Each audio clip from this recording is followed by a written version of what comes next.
క్రైస్తవుడిగా చూడొద్దు, బౌద్ధుడిగా చూడొద్దు, మనిషిని మనిషిగా చూడాలి. కష్టమా?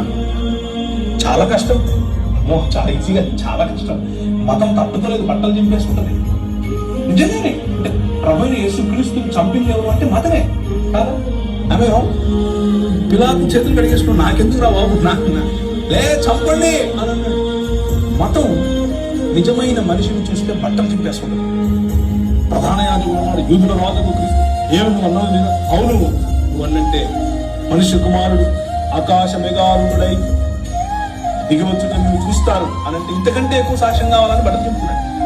మతము తట్టుకోలేదు మనిషిని. Try to live a real human life. నిజమైన మనిషిగా బ్రతికి చూడు, మతం మెల్లిమెల్లిగా తన పట్టు కోల్పోతుంది.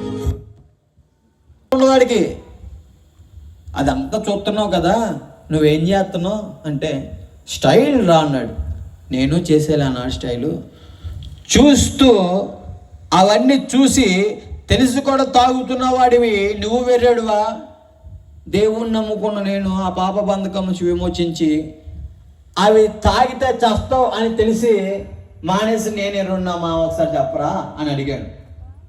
మీరేమంటారు స్నేహితులారా? చూస్తూ తాగేవాడు వెర్రాడు అంటారా, చూసి మానేసినాడు వెర్రాడు అంటారా?